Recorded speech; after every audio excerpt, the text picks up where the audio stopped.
Assalamualaikum warahmatullahi wabarakatuh. Perkenalkan, nama saya Lisa Sahwaandani dari kelas 10 TKJ 1 akan menjelaskan komponen-komponen komputer beserta fungsinya. Selamat menonton. Yang pertama yaitu motherboard, memiliki fungsi untuk menyediakan akses bagi setiap komponen dalam melakukan komunikasi satu dengan yang lain. Selain itu, motherboard juga berfungsi untuk meningkatkan fleksibilitas dari komputer itu sendiri. Yang kedua yaitu prosesor atau CPU. Prosesor atau CPU sering juga dikatakan sebagai otak dari sebuah komputer. Prosesor dan CPU adalah salah satu jenis perangkat keras dari komputer yang berfungsi untuk menangani instruksi yang diberikan. Yang ketiga yaitu heatsink atau PC Color, merupakan salah satu perangkat keras yang memiliki bentuk fisik seperti kipas yang terbuat dari tembaga dan aluminium, serta berfungsi untuk memberikan suhu dingin pada prosesor agar kinerja dari prosesor tetap stabil dan suhu panas yang dimiliki prosesor dapat dibuang melalui heatsink ini.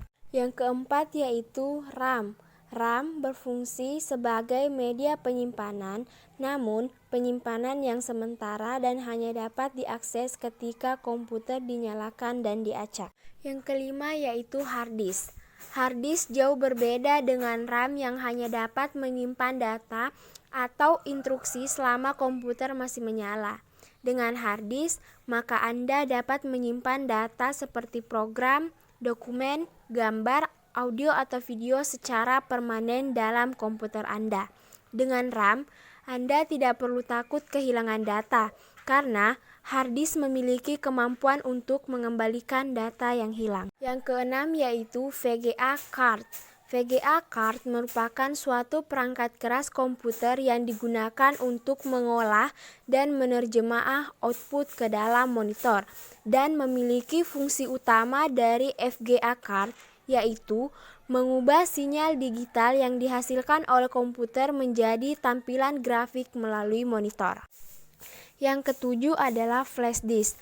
Flash disk adalah suatu komponen komputer yang berfungsi sebagai media penyimpanan dalam komputer dan mudah dibawa kemana-mana karena ukurannya yang kecil. Yang kedelapan adalah monitor.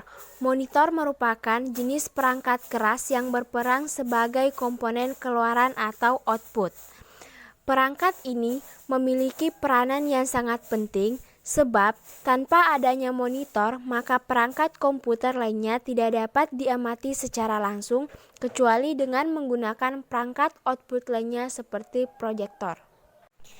Yang kesembilan yaitu keyboard. Keyboard adalah suatu perangkat keras pada komputer yang berperan sebagai komponen input, yaitu perangkat yang berfungsi sebagai alat untuk menginputkan data yang berupa huruf, angka, atau simbol dan menyampaikannya ke CPU untuk diubah menjadi sinyal-sinyal digital yang dipahami oleh prosesor. Yang ke-10 yaitu mouse. Mouse adalah perangkat keras yang berfungsi sebagai komponen inputan, yaitu menerima inputan yang diberikan oleh pengguna. Yang ke-11 yaitu optical drive. Optical drive memiliki fungsi yang sama dengan flash disk dan hard disk, yaitu sebagai media penyimpanan. Yang ke-12 yaitu SSD.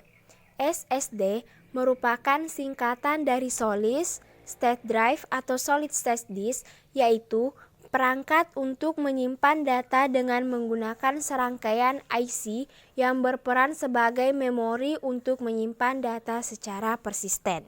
13 yaitu power supply. Power supply merupakan suatu perangkat keras yang memiliki fungsi untuk mensuplai daya atau tegangan ke dalam komponen komputer. Mengenai fungsinya, power supply bertujuan untuk mengubah tegangan arus AC menjadi DC. 14 yaitu LAN card. LAN card merupakan perangkat yang digunakan untuk menghubungkan beberapa komputer dengan jaringan, terutama dengan area LAN. Misalnya, jaringan komputer pada suatu gedung, suatu rumah, suatu kantor, dan lainnya. Biasanya, LAN card dipasang pada slot PCI yang terdapat di motherboard. Dan yang terakhir yaitu LAN card. LAN card atau wireless LAN card atau biasa juga disebut Wi-Fi adapter merupakan perangkat komputer yang berhubungan dengan jaringan. Fungsinya sama seperti LAN card, yaitu menghubungkan komputer dengan akses jaringan. Terima kasih sudah menonton video saya yang berisi tentang komponen-komponen komputer beserta fungsinya. Semoga bermanfaat dan lebih dan kurangnya mohon dimaafkan. Assalamualaikum warahmatullahi wabarakatuh.